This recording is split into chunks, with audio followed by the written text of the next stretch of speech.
All the way from Canada, professor and science researcher Ian Juby. Professor? Yes, this is just plain old Ian Juby, but I have no idea why he's suddenly risen through the ranks of academia. Some of you may remember him as the former coveted Golden Crocoduck nominee who went postal in a rowing boat. Over your lifetime, you'll accumulate a few errors in your DNA. Yeah, he's got a gun. Juby is back once again, taking another shot at the coveted award.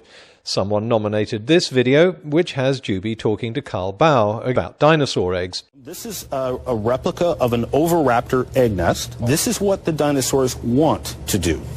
Yes. All right. So Well that's what stated. they want to do. Well stated. What do we actually find in the fossil record? We find a number of very radical things. For example, this comes from the Two Medicine Formation in Montana. Again, a replica. It was in green-gray mudstone. And again, apparently this dinosaur laid them in twos, but apparently laid the eggs on the run.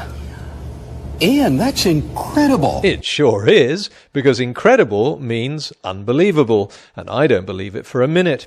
In what spiritually induced hallucination did a dinosaur on the run lay eggs in neat rows like this? Juby goes on to conclude, of course, that this is evidence of the biblical flood. To test his hypothesis, I decided to devise an experiment to see what might happen when dinosaurs lay eggs while running for their lives. Of course, there are no dinosaurs around today, but chickens are descended from small running dinosaurs and mimic them rather well. So I decided to scare some chickens just as they were about to lay their eggs by emptying a tank of water to imitate the global flood.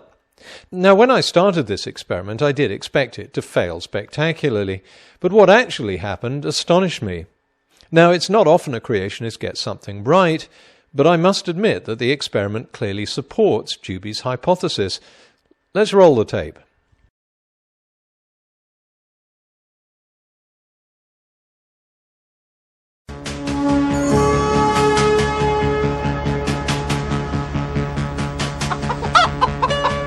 Ian, that's incredible.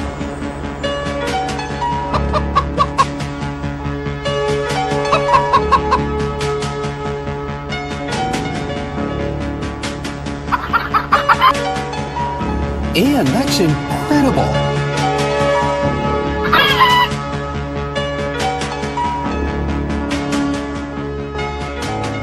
The stunning result was that the chickens not only laid their eggs on the run, but when the eggs were examined later, it turned out they'd formed into neat rows, just as Ian Juby had predicted. Not only that, one of them was made of chocolate. That's incredible. Of course it is, Carl. I'm pulling your plonker. There was no experiment, no neat rows, and chickens don't lay chocolate bloody Easter eggs. If Juby thinks this is anywhere within the realm of sanity, let him do this experiment and show the result I got in my fake one. That's what real professors do. But Juby isn't eligible for the coveted Golden Crocoduck because of a stupid idea. He has to actually breach the 9th commandment, and of course he couldn't pull off this silly egg-laying hunch without doing that. Juby starts off by showing us an oviraptor nest and saying that oviraptors like to lay their eggs in a circular fashion. Yes, that's what paleontologists have discovered. Then he claims another set of eggs should have been laid in the same way because they were laid by the same type of dinosaur. But they weren't. As always, to get to the bottom of this mendacity, we have to check Juby's sources. A lot of this is centralized around an article by Barnhart in the Creation Research Society Quarterly magazine.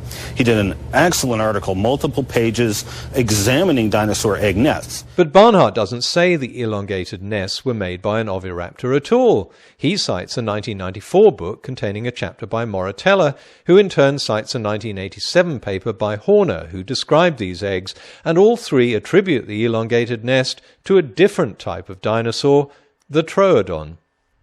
This isn't just a minor issue of classification. These are two completely different dinosaurs. The Troodon nest is from Montana, but the oviraptor nest comes from Mongolia.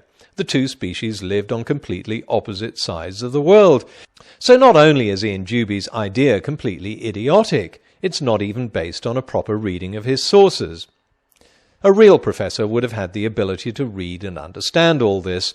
But of course Juby isn't a professor. He's called that because there's a dearth of scientifically qualified creationists, so they like to create titles for themselves.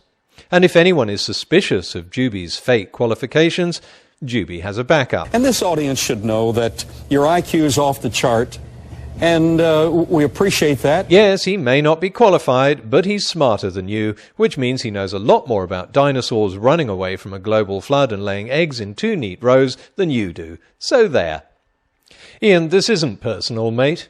You're a very nice chap with a wonderful sense of humour. But if you want to preach what you believe to be the truth, why do you have to change the facts in order to do it?